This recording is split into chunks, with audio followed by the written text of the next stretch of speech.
the election, it could turn out differently because most of the enthusiasm and energy is on the side of Bernie Sanders, and collectively Bernie Sanders and Tom Steyer have more of the black vote than Bernie does, and that's a big part of the equation here in this primary. But now some of the latest polls are showing the lead. Right now it still looks like Biden is going to win, but like you said, we're suspicious of polls, and with so many people in the race, this could be much more of a race. But your point is very important. It's not only essential that Biden win. If he doesn't win decisively, then I think it's really going to set him back for Super Tuesday. Yes, and I know that Democrats are grappling with how do they stop Bernie Sanders, with whom they've always had a problem, but I guess they just took for granted his ability to kind of get some of these other folks involved and get some momentum behind him, because now, to me, it seems like it's a little too late. I mean, even if Biden does well in South Carolina, I mean, he still has a hill to climb, and I don't know what the statistics on that are going to look like. Yeah, apparently Biden is running out of money. His media buys for Super Tuesday are much less than his opponents. And there are a lot of people now, Steyer and Bloomberg and others who are claiming to be on the moderate front. So his lane, as we call it, is a little bit crowded. And Bernie Sanders is the only one being honest about his socialism. And I think he's got a lot of energy behind him. Yeah, I was shocked to even see that. Honestly, that Sanders was even playing as well as he was in South Carolina. But this is the new, I guess, right? It is, and I think if people think blacks all across the country are going to vote the same way this time, right?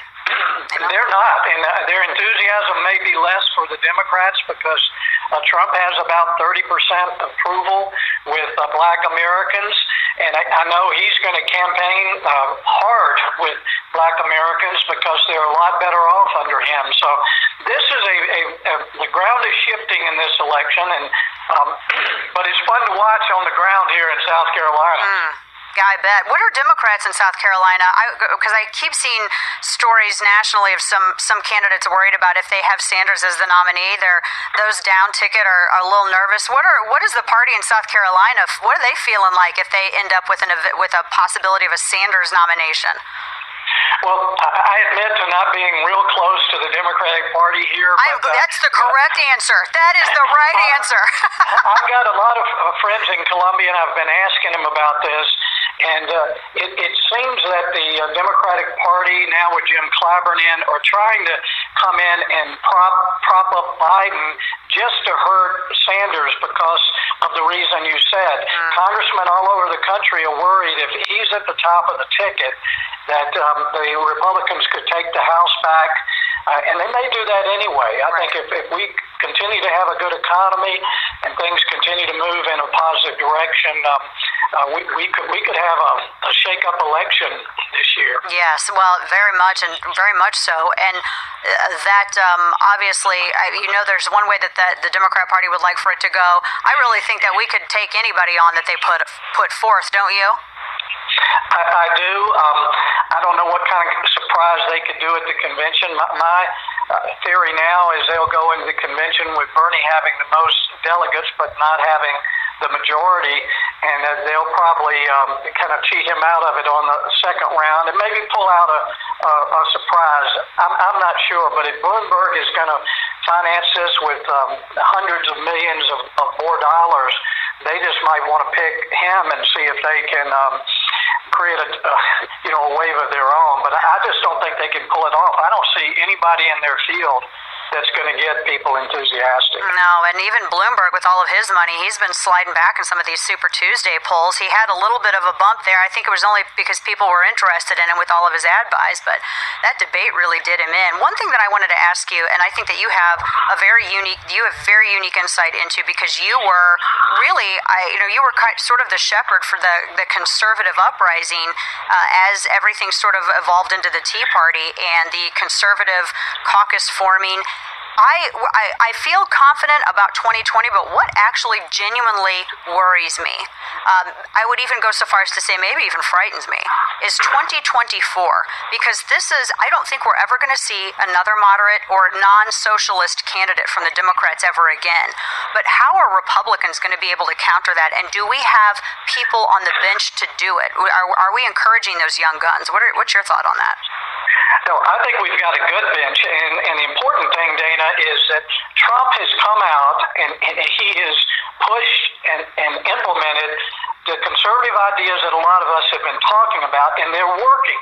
And the Republicans had been told by their consultants for years is, oh, you can't have border security, you really can't, talk about lower taxes, or you're going to lose elections.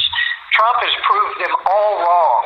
And so what I think is going to change in the future is Republicans should be bolder about the ideas that we really believe in. And I think you'll have people like Mike Pence and Nikki Haley, and there are a number of others in the House and the Senate right now that could carry this ball forward. There's never going to be another Donald Trump with his personality, but I hope Republicans have learned that they have to hit back when they're hit by the media, and they may all do it in different ways, but sitting there taking it and being a patsy like Republicans have been for so long, I think, again, Trump has proved them wrong, that you've got to fight back, and you can't allow them to roll over you. So I hope we've learned a lot from Trump, but I think it's going to be a whole new younger cast of characters that you're going to see in 2024. Yes, I agree with that, and I like that you said that too, because when voters see their representative, their president, their senator attacked, it's like because they invested their authority in this individual with a vote, and they feel like they're being attacked. So they look at it as though this is an individual who's not just defending himself, he's defending us as well. Before I let you go, Senator, let me ask you, South Carolina better than anybody out there, having represented it for so long in the Senate. Give me, if you had to make your prediction right now as to how Saturday was going to go, what would your prediction be? Well, I usually pick an underdog, and I would probably pick a surprise finish by Bernie Sanders. Oh. That's my heart.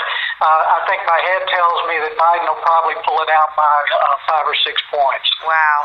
Not exactly decisive, but enough for a victory. It's a very and I don't think 5 or 6 is going to get people excited, because they're going to see that he did not get a majority